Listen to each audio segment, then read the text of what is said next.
So good afternoon and welcome back to the channel, and today I want to talk about whether or not a therapy should be evidence-based. So this is actually a video I've been looking to do for quite some time. Ever since I had a conversation on a train with a CBT therapist on a Saturday night. Hey, you might go out and get drunk at the weekend. I have random chats with CBT therapists, as you do. But basically I was coming home from Glasgow on a Saturday night and I got talking to this couple on the train, and the female of the couple was a CBT therapist. And I said to her, I do NLP, that's neuro-linguistic programming, and hypnotherapy. They're quite similar in some ways. And immediately, as soon as I said that, she started to talk to me in a really condescending way. She was like, well, you shouldn't be doing those things because they're not evidence-based. That's why I like CBT, because it's evidence-based. I wouldn't really touch anything else. So this kind of sparked an interest for me, and that's the reason why I wanted to do this video. I want to answer a really important question, and that is, should a therapy be evidence-based? And if it isn't, should you just totally steer clear of it?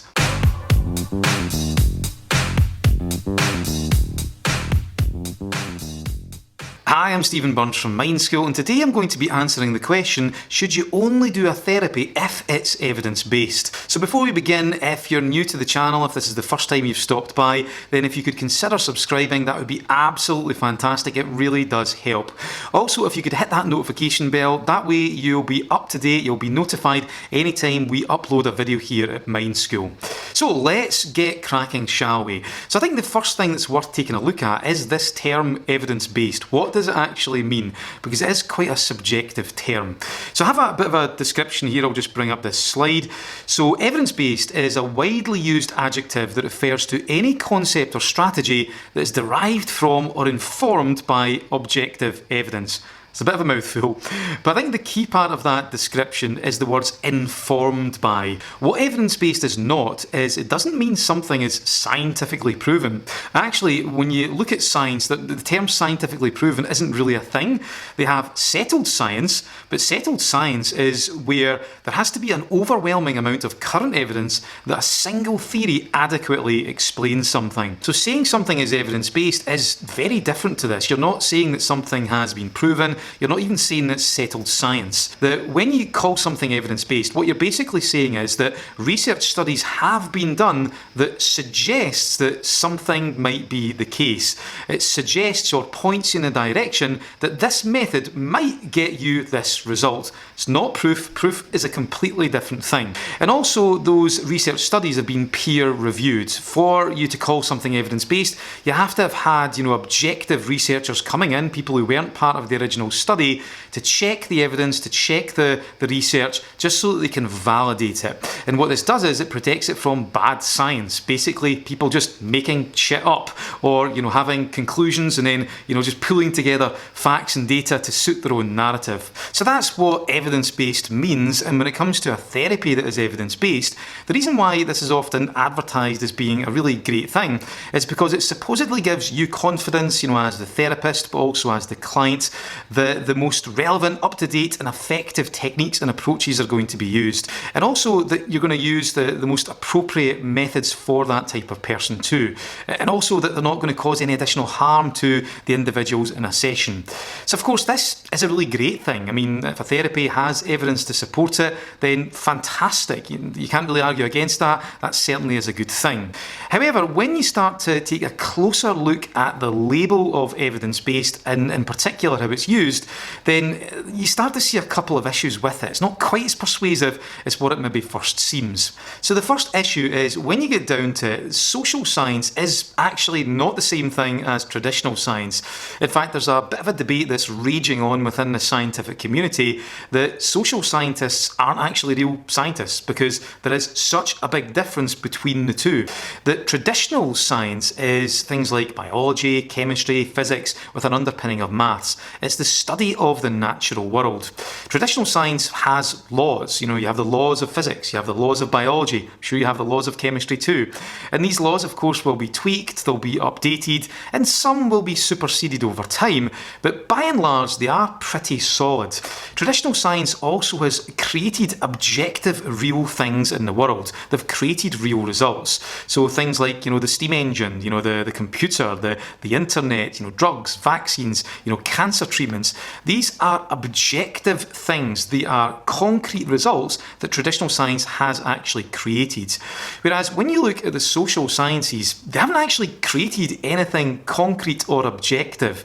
That when you start to study the human mind, human interaction, how we interact with people at large, then the whole thing is just so subjective. Human beings are so unpredictable that there's just too many factors to take into consideration that it's almost impossible to come up with any kind of concrete rules or concrete laws.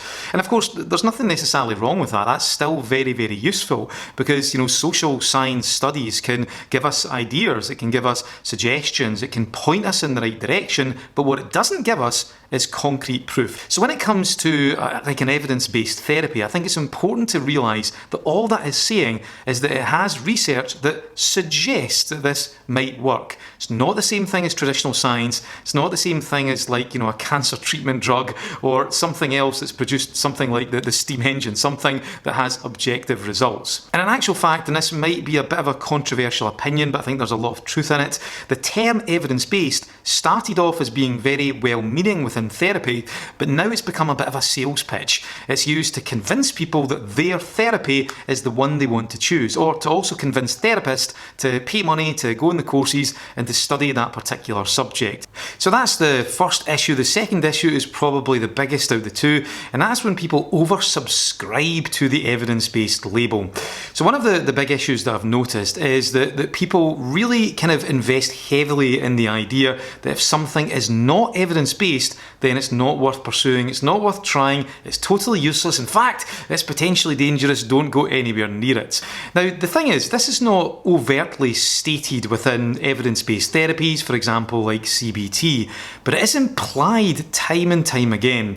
And there are certain therapists who I've met in the past, quite a few of them, that tend to jump to this conclusion, and it's a totally false conclusion. And I guess this brings us back to the conversation I had with our friends in the train. She believed that because NLP maybe doesn't have the same level of evidence as CBT, or hypnotherapy doesn't have this extensive list of studies, then that means it's not worth using, it's just a con artist's trick, it's absolutely useless.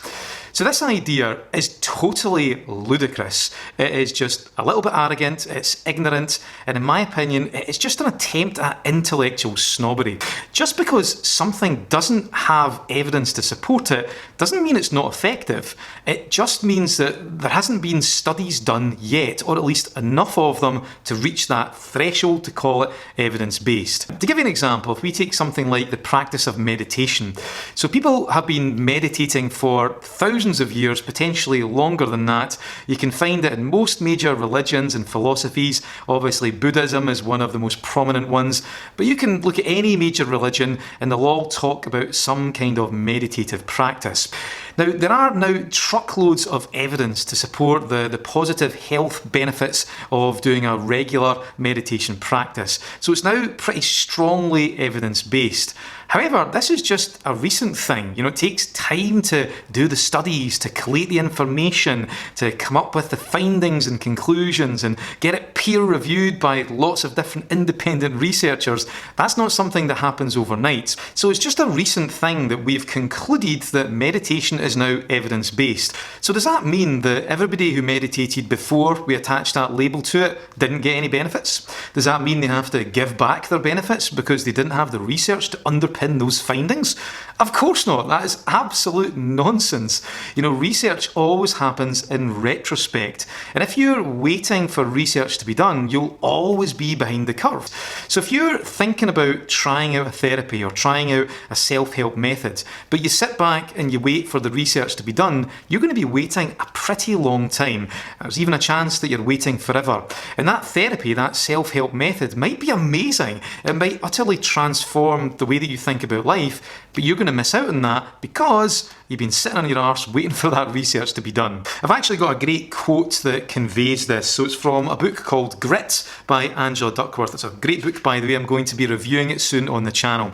So basically, Angela Duckworth is a scientist. She's a psychologist, and she takes a very scientific approach to things. She is a big advocate of evidence-based approaches.